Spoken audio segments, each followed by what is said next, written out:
नमस्कार साथियों, मैं Vikram sir the engineers classes के यूट्यूब चैनल पे आपका एक बार फिर से हार्दिक अभिनंदन स्वागत करता हूं। और दोस्तों, अपने यहाँ राजस्थान जीके में लोक देवताओं का टॉपिक चल रहा था और लोक देवताओं में मैंने आपको पहले एक टॉपिक करवा भी दिया है, तेजाजी महाराज कंप्लीट करवा दिए, उसके 2 पार्ट बना दिए हैं। तीसरा जो पार्ट हम लेके आए हैं वो है रामदेव जी। बोलो रामदेव महाराज की जय हो। रामदेव जी के बारे में डिस्कस करेंगे गुरुजियों। बहुत अच्छा देवता है, सुंदर है, सुशील है, टिकाऊ है। कौन सा देवता? रामदेव जी। बात करें इनके जन्म की, मैं आपको एक बात बता रहा हूं मित्रों, सन किसी भी देवता की याद नहीं रखनी है, क्योंकि सन वो पूछता ही नहीं। एग्जामिनर क्यों नहीं पूछता है, उसका एक रीज़न है, उसका एक कारण है। कारण ये क्योंकि ये ऑथेंटिक नहीं है, ये कपोल कल्पित सन है। अब जैसे ये जन्म है, अब इसका जन्म है भाद्रपद शुक्ल द्वितीया को हुआ। कब हुआ? भाद्रपद शुक्ल द्वितीया को। किसका जन्म हुआ गुरुजियों? रामदेव जी का, भाद्रपद शुक्ल द्वितीया को। इसको बाबेरी बीज भी कहते हैं, बाबेरी बीज। रामदेव जी का जन्म कब हुआ? भाद्रपद शुक्ल द्वितीया को रामदेव जी का जन्म हुआ, जिसको किस नाम से जानते हैं मित्रों? बाबेरी बीज के नाम से जानते हैं। दूसरी बात, जन्म कब हुआ? सन 1352 में। सन 1352 में। बात करें विक्रम संवत की, अपना नाम आ गया है विक्रम संवत, और विक्रम संवत है 1442 की। मत याद रखो, इनको नहीं पूछेगा एग्जामिनर, लेकिन आपकी खुशी के लिए मैंने आपको इसको बता दिया है। आपको याद क्या रखना है? रामदेव जी का जन्म कब हुआ? भाद्रपद शुक्ल द्वितीया को हुआ। रामदेव जी के पिता कौन थे? पिता अजमाल,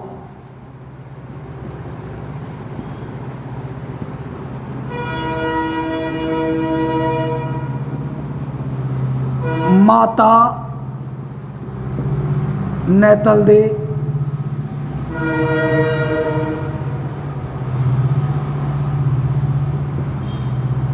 पत्नी मैणादे। कौन सा लोक देवता पढ़ रहे हैं दोस्तों? हम लोक देवता पढ़ रहे हैं रामदेव जी। सॉरी, ये माता है, ये पत्नी है। पत्नी नेतलदे और माता मैणादे। कौन सा देवता पढ़ रहे हैं दोस्तों? रामदेव जी। रामदेव जी का जन्म कब हुआ? भाद्रपद शुक्ल द्वितीया को, जिसको हम बाबेरी बीज भी कहते हैं। और सन 1352 विक्रम संवत 1442। ये याद मत रखना। पिता कौन थे? अजमाल जी, पत्नी नेतलदे, माता मैणादे। बात करते हैं इनके गुरु की। देखो, हर व्यक्ति का एक न एक गुरु होता है, कोई भी हो। मैं हूँ, मेरा भी गुरु है, जहाँ से मैंने शिक्षा ली है। ये थे, इनका भी गुरु है। आप हो, आपका भी कोई न कोई तो गुरु होगा, जहाँ से आपने शिक्षा दीक्षा प्राप्त की। तो इनका जो गुरु था, कौन था? बालीनाथ। रामदेव जी के गुरु कौन है? बालीनाथ। उसके बाद में आगे अगर इस बात करते हैं तो रामदेव जी ने क्या किया था? इसने एक संदेश दिया था। रामदेव जी ने क्या दिया था? संदेश। और संदेश क्या दिया? समता व बंधुत्व का। समता व बंधुत्व का। समता व बंधुत्व का, कि सभी भाई बहन समान हैं। रामदेव जी ने विरोध किया। रामदेव जी ने विरोध किया। किसका विरोध किया? रामदेव जी ने एक तो मूर्ति पूजा का विरोध किया। मूर्ति पूजा का क्या किया? विरोध किया। दूसरा जातिवाद का विरोध किया, तीसरा छुआछूत का विरोध किया, छुआछूत का विरोध किया। इसने कहा कि मूर्ति पूजा आप बेमतलब में मूर्ति पूजा करते हो, आपको मूर्ति पूजा नहीं करनी है किसी भी प्रकार से। दूसरा जातिवाद का विरोध किया, तीसरा इसने छुआछूत का विरोध किया और इसने एक संदेश दिया था, समता व बंधुत्व का संदेश इसने दिया था। किसने? रामदेव जी ने। उसके बाद में आगे हम देखते हैं रामदेव जी के बारे में। रामदेव जी ने हरिजनों को, किसको मित्रों? हरिजनों को, हरिजन अपने देशी भाषा में भंगियों को हरिजन बोलते हैं। हरिजनों को इसने क्या कहा? मोतियों का हार, गले का हार, गले का हार, मूंगा व मोती का हार। हरिजनों को क्या कहा इसने? गले का हार, मूंगा व मोती का। इसने कहा कि देखो हम सब भाई बहन हैं, सारे एक देश के रहने वाले हैं। ऊंच नीच का जो भेदभाव है उस भेदभाव को समाप्त करो। हिंदू, मुस्लिम, सिख, ईसाई, पारसी, जैन, हम सब एक हैं। सांप्रदायिक सद्भावना को इसने बढ़ावा दिया कि हम सब एक हैं। तो हरिजनों के साथ में पहले जो छुआछूत होती थी उसको इसने ख़त्म किया और सबसे पहले इसने अपने ऊपर ही इम्प्लीमेंट किया। इसने मेघवाल जाति की, कौन सी जाति की? मेघवाल जाति, मेघवाल जाति की डाली बाई को, मेघवाल जाति की डाली बाई को इसने अपनी धर्म की बहन बनाया। क्या बनाया? धर्म की बहन बनाया। सबसे पहले छुआछूत को समाप्त करने का कार्य इसी ने किया। मेघवाल जाति की डाली बाई को इसने अपने धर्म की बहन बनाया और इस बहन ने भी क्या किया? एक भाई का जो फर्ज होता है, फर्ज तो इसने निभा दिया, लेकिन एक बहन का जो फर्ज होता है वो इसने निभाया। जब रामदेव जी ने जीवित समाधि ली थी, उसकी समाधि से एक दिन पहले इसने जीवित समाधि ली थी। डाली बाई ने रामदेव जी की, जब रामदेव जी ने समाधि ली थी उससे एक दिन पहले इसने जीवित समाधि ली थी। अर्थात एक दिन पहले इसने भाद्रपद शुक्ल दशमी को, भाद्रपद शुक्ल दशमी को इसने समाधि ली थी। जबकि रामदेव जी ने जीवित समाधि कब ली? भाद्रपद शुक्ल एकादशी को, भाद्रपद शुक्ल एकादशी को किसने समाधि ली? रामदेव जी ने समाधि ली। और आज भी रामदेव जी के जो अनुयायी हैं, वो जब मर जाते हैं, रामदेव जी के अनुयायी मृत व्यक्ति को आज भी दफनाते हैं। क्या करते हैं? दफनाते हैं। मृत व्यक्ति क्यों दफनाते हैं? क्योंकि रामदेव जी ने खुद ने जीवित समाधि ली थी। गुरुजियों, कौन सा देवता पढ़ रहे हैं? रामदेव जी। देखो, रामदेव जी का जन्म कब हुआ? भाद्र शुक्ल द्वितीया को हुआ, जिसको बाबेरी बीज भी कहते हैं। क्या कहते हैं? बाबेरी बीज कहते हैं। जन्म कहाँ हुआ इसका? जन्म उड्डू काश्मीर शिव तहसील, उड्डू काश्मीर शिव तहसील बाड़मेर में। कहाँ पर गुरुजियों? बाड़मेर में। क्या हुआ इसका जन्म? कब हुआ? भाद्रपद शुक्ल द्वितीया को, जिसको अन्य किस नाम से जानते हैं? बाबेरी बीज। रामदेव जी के पिताजी कौन थे? अजमाल। कौन थे? अजमाल। ये अजमाल किस वंश के थे? तंवर वंश के। कौन से वंश के? तंवर वंश के। अर्थात रामदेव जी का वंश कौन सा था? तंवर। पत्नी कौन है गुरुजियों? नेतल दे। माता कौन है गुरुजियों? मैणा दे। गुरु कौन है? बालीनाथ। गुरु कौन है? बालीनाथ। और इनके जो मंदिर है, इनके मंदिर में इनके पैर या पगले, इनके मंदिर में इनके पैर या पगले जिनको बोलते हैं पैरों की, उनकी पूजा की जाती है। चबूतरा होता है, उस चबूतरे के ऊपर पैर के निशान होंगे, पगले होंगे, उनकी पूजा की जाती है।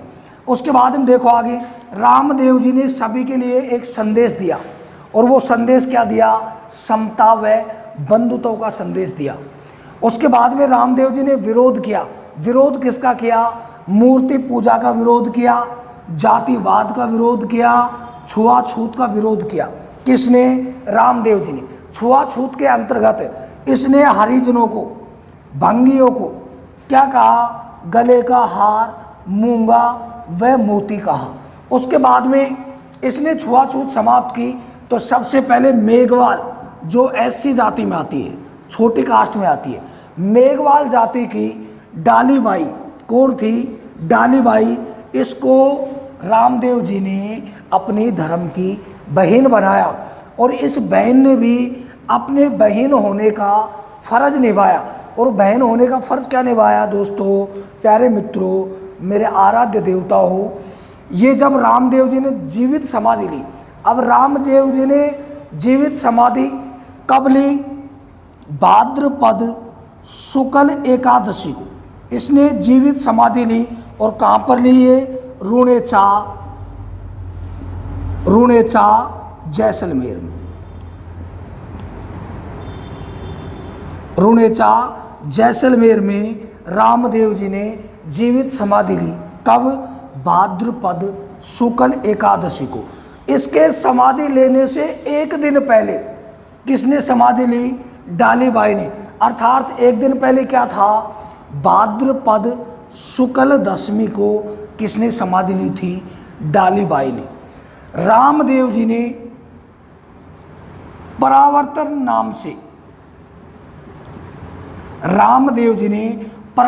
नाम से एक शुद्धि आंदोलन चलाया।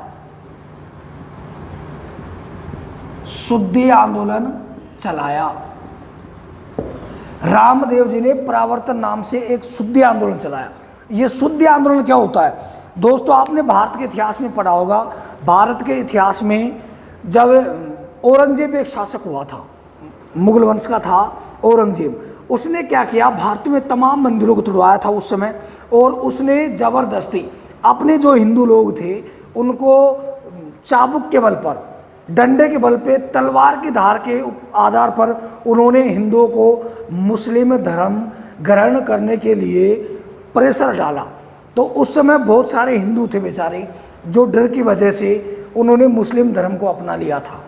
अब जिन्होंने मुस्लिम धर्म अपना लिया, उन्हें हिंदुओं को वापस हिंदुओं में लाने का कार्य किसने किया? रामदेव जी ने। किस माध्यम से किया? परावर्तन शुद्धि के माध्यम से। ये जो शुद्धि आंदोलन किया, अर्थात वो हिंदू जिन्होंने मुस्लिम धर्म ग्रहण कर लिया था, उनको वापस शुद्धिकरण करके और वापस हिंदू समाज में लेकर आना क्या कहलाता है? शुद्धि आंदोलन। ये शुद्धि आंदोलन पूछा गया है एग्जाम में कि शुद्धि आंदोलन किसने चलाया है? तो शुद्धि आंदोलन किसने चलाया है? रामदेव जी ने चलाया है। तो इसका स्क्रीनशॉट ले लीजिए दोस्तों, फिर उसके बाद में आगे और बात करते हैं रामदेव जी के बारे में।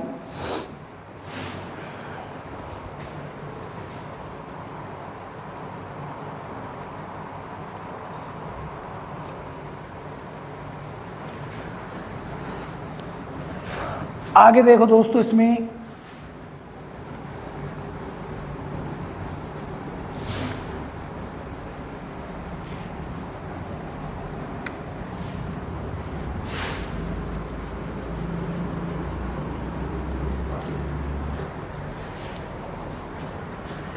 कौन सा देवता पढ़ रहे हैं? रामदेव जी।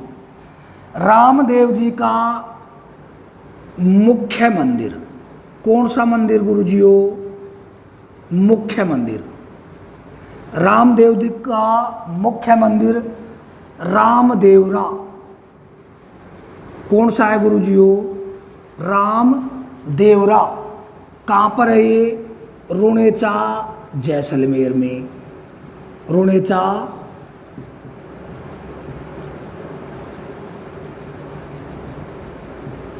जैसलमेर में।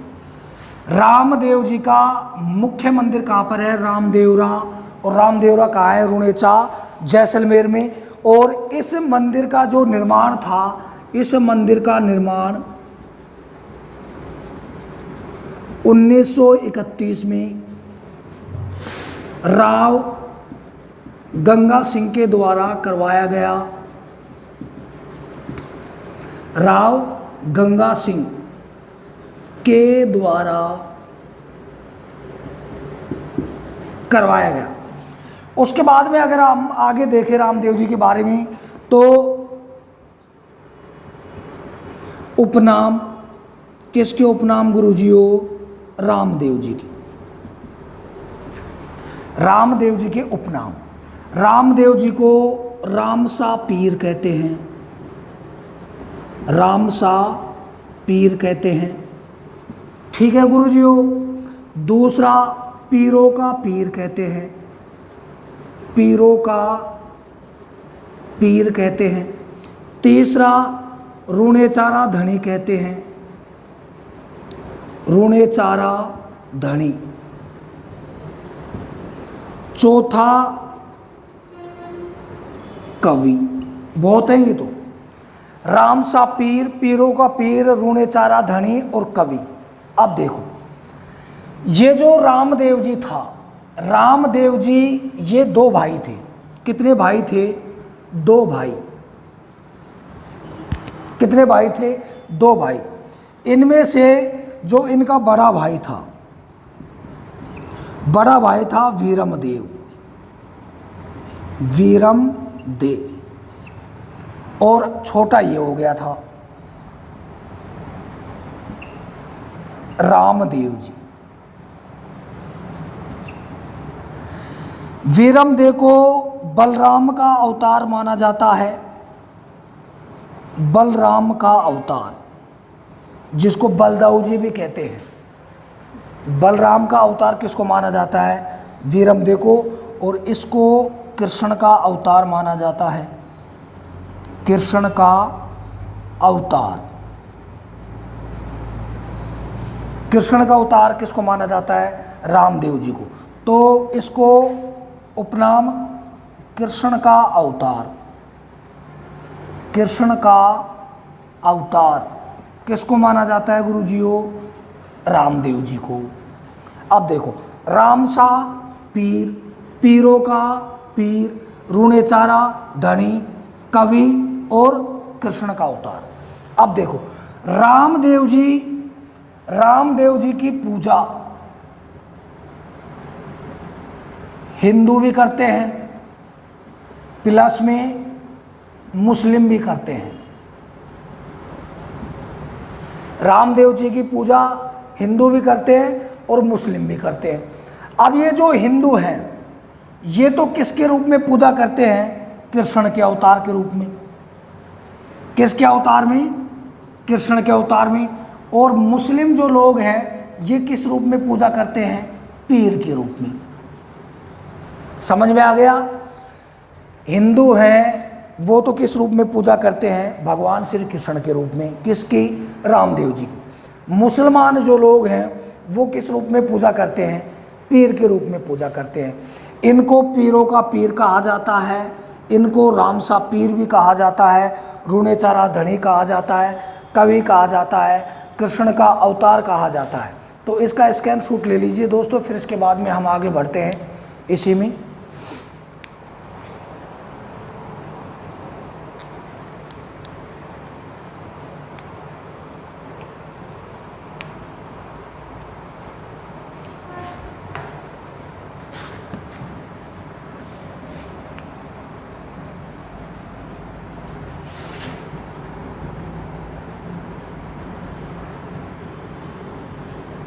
उसके बाद में आगे देखिए, इसमें मित्रों साथियों, रामदेव जी का प्रमुख सहयोगी रामदेव जी का प्रमुख सहयोगी कौन था? हरजी भाटी।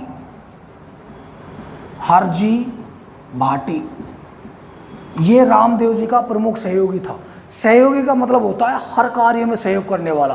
रामदेव जी जो भी कार्य करते थे उसमें ये इनका साथ देते थे। और रामदेव जी के जागरण को, रात्रि जागरण को, रामदेव जी के रात्रि जागरण को क्या कहते हैं मित्रों? जम्मा जागरण। जम्मा जागरण। ये क्या करते थे?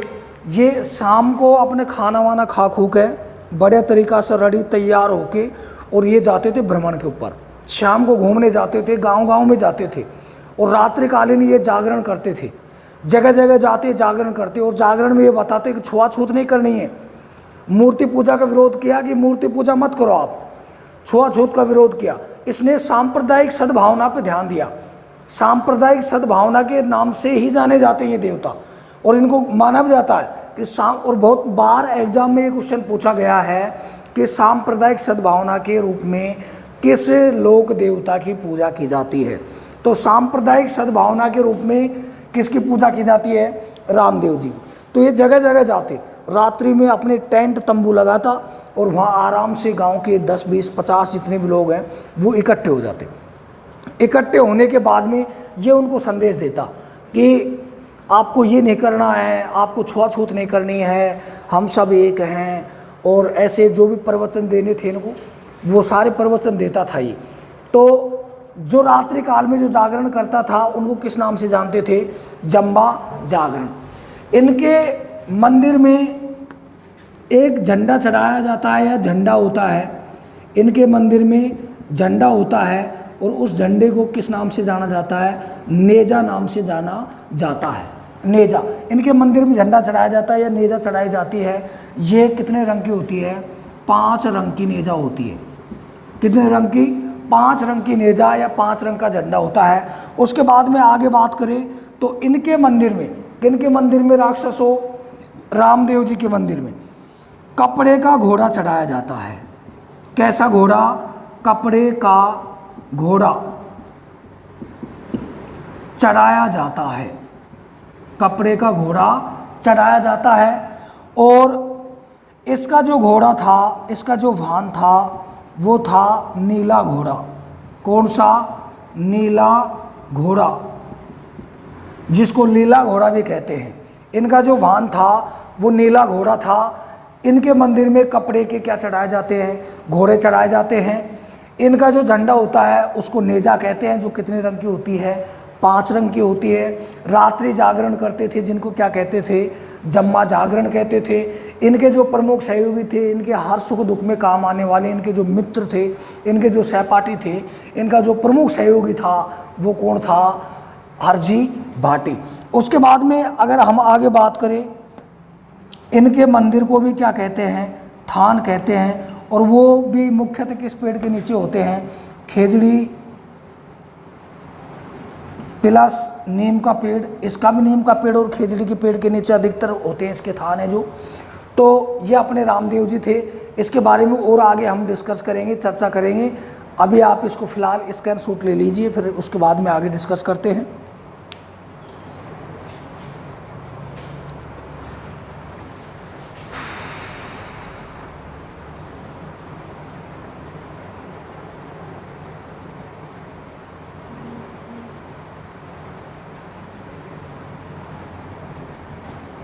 ठीक है दोस्तों, अब उसके बाद में आगे अगर हम बात करें कि साहब ये रामदेव जी के बारे में ये जानकारी हमको कहाँ से प्राप्त हो रही है? भाई ये जानकारी है, ये हमको कहाँ से प्राप्त हो रही है? तो इसकी जानकारी के स्रोत, किसकी जानकारी के स्रोत? रामदेव जी की जानकारी के स्रोत। नंबर 1, मारवाड़ परगनारी विगत। एक तो यहां से मिलती है हमको जानकारी। दूसरी, बेली साहित्य एक तो हमको जानकारी कहाँ से प्राप्त होती है, मारवाड़ प्रगनारी विगत से, दूसरी बेली साहित्य, तीसरी रामदेव जीरा ब्यावला, यहाँ से भी हमको इसकी जानकारी मिलती है। चौथा रामदेव चरित्र, यहाँ से भी हमको किसकी जानकारी प्राप्त होती है, रामदेव जी के बारे में। पांचवा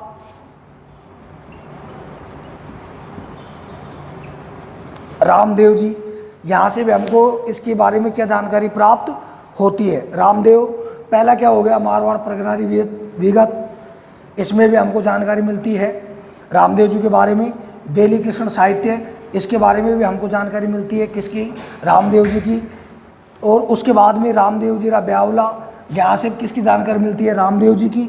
और रामदेव चरित्र, इसमें किसकी जानकारी मिलती है, रामदेव जी की। और रामदेव प्रकाश, यहाँ से भी हमको किसकी जानकारी मिलती है, रामदेव जी के बारे में। तो जानकारी के जो सोर्स हैं कि रामदेव जी के बारे में हमको जानकारी कहाँ से प्राप्त होती है, तो रामदेव जी के जानकारी के सोर्स ये हैं, ये ऑथेंटिक हैं, प्रमाण है। अधीनस्थ बोर्ड है, आरएएस प्री है, उनके लिए इस ऐसे क्वेश्चनों को पूछा जाता है। बाकी जो नॉर्मल एग्जाम्स होते हैं जैसे आरपीएस है, राजस्थान पुलिस वगैरह है, या हाई कोर्ट ग्रुप डी है, या एलडीसी है, रीट वगैरह है, उनमें ऐसे क्वेश्चनों को नहीं पूछा जाता है। बल्कि आरएएस है, अधीनस्थ बोर्ड है, पटवार है, ग्राम सेवक है, उनमें ऐसे क्वेश्चनों को पूछ लिया जाता है। तो इनको आप मित्रों नोट कर लो या स्कैन शूट कर लो। और इनके लेखक अगर लिखना चाहो तो लेखक आप लिख लो, ये तो मोनोत नैन्सी के द्वारा लिखा गया है। मारवाड़ प्रगनारी विगत के लेखक कौन है, मोनोत नैन्सी। ये पूनम चंद्र है, जो अपना बेली साहित्य है, राजस्थानी बेली साहित्य, इसके जो लेखक हैं वो कौन है, पूनम चंद्र है। उसके बाद में ये नरेंद्र भानावत जी ने लिखा था। रामदेव जीरा ब्यावला किसने लिखा, नरेंद्र भानावत जी। उसके बाद में रामदेव चरित्र है, रामदेव चरित्र लिखा था रुद्र सिंह तोमर ने। किसने लिखा, रुद्र सिंह तोमर ने। और ये जो लास्ट है रामदेव जी प्रकाश, इसको लिखा था पुरोहित राम सिंह के द्वारा। बाकी इसका स्कैन शॉट ले लो, फिर हम आगे बात करते हैं।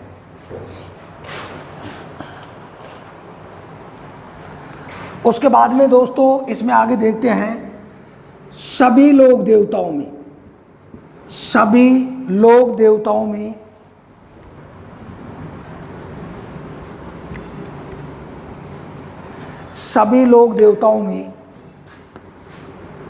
किसमें, सभी लोक देवताओं में इनका गीत सॉन्ग सबसे बड़ा है,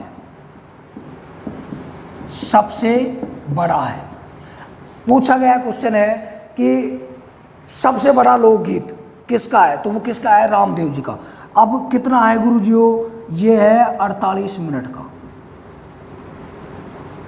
कितने मिनट का है ये, 48 मिनट का। उसके बाद में अगर हम आगे बात करें रामदेव जी के बारे में, तो रामदेव जी को इसके समकालीन देख लो। रामदेव जी के समकालीन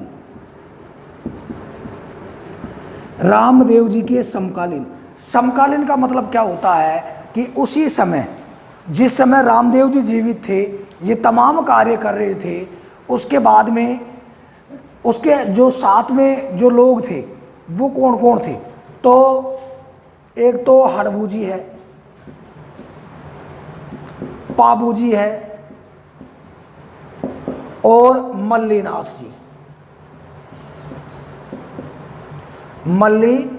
जी। रामदेव जी के समकालीन देवता कौन कौन से थे, हड़बू जी, पाबू जी और मल्लीनाथ जी। ये बात आपको विशेष याद रखनी है। ये जो मल्लीनाथ जी था, इस मल्लीनाथ जी ने जो रुणेचा जैसलमेर, कौन सी गुरु जी हो, रुणेचा जैसलमेर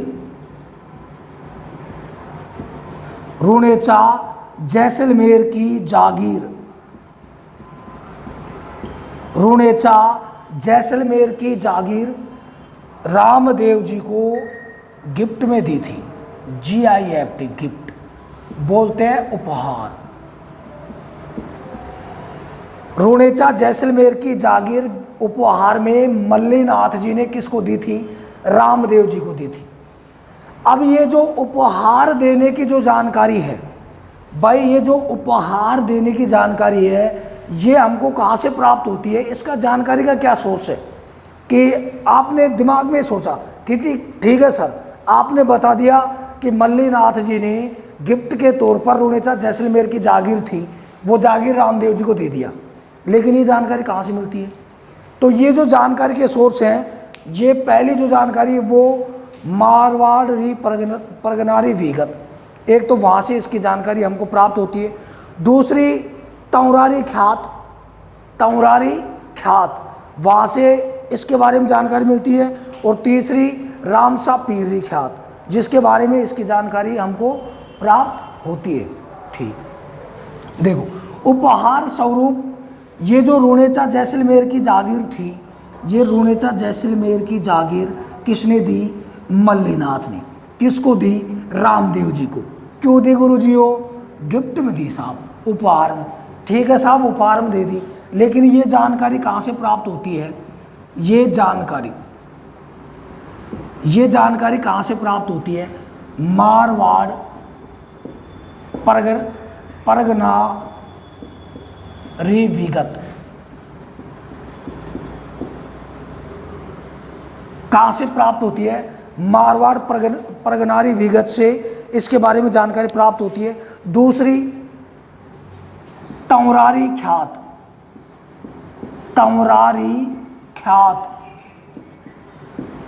ख्यात क्या है? ये कौन से वंश से थे?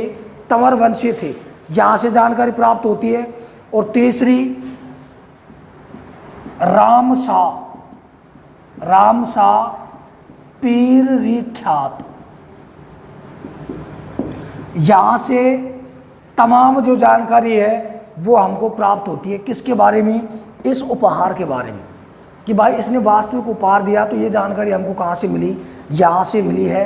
बाकी अभी ये ख़त्म नहीं हुआ है, अभी इसका एक अगला पार्ट और आएगा, उस अगले पार्ट में इसके बारे में डिस्कस करेंगे। फिर भी अगर याद आपको नहीं होगा तो लास्ट में सिर्फ एक ट्रिक्स आएगी इसकी रामदेव जी, और वो एक ट्रिक्स में आपको तमाम जो अब तक का पढ़ाया हुआ है वो सारा इसमें आगे आ जाएगा। अभी आगे इसमें पर्चा देना, ये सारी चीज़ें, इसके चमत्कारों को पर्चा कहते हैं, रामसा पीर क्यों कहते हैं, ये पंचपीर आए थे, वो सारी चीज़ें अब कहानी है इसकी। आगे जो कहानी है बड़ी रोचक कहानी है, इंटरेस्टिंग कहानी है, वो कहानी हम पढ़ेंगे अगले वीडियो में। वीडियो को ज़्यादा से ज़्यादा शेयर कीजिए, लाइक कीजिए, सब्सक्राइब कीजिए। आप लोगों की ताकत संगठन हमारे लिए शक्ति है, और ज़्यादा से ज़्यादा शेयर करना। थार घर वाला की सौगंध है, बड़ी मुश्किल से आया हूँ, पुलिस वाला से छुप तो छुपायो, क्योंकि कभी चालान काट दे भाई, पकड़ के बैठा दे तो बेमतलब कोई नया इश्यू हो जाए। तुम्हारे लिए इतनी बड़ी रिस्क उठाई है मैंने, इतनी बड़ी रिस्क उठाए तो कम से कम राक्षसों भूतों इतनों सो तो फर्ज बढ़े तुम्हारा, कम से कम शेयर तो कर सको, यार लाइक तो कर सको। बाकी हम तुम्हारे साथ जुड़े हुए हैं। जय हिंद, जय भारत।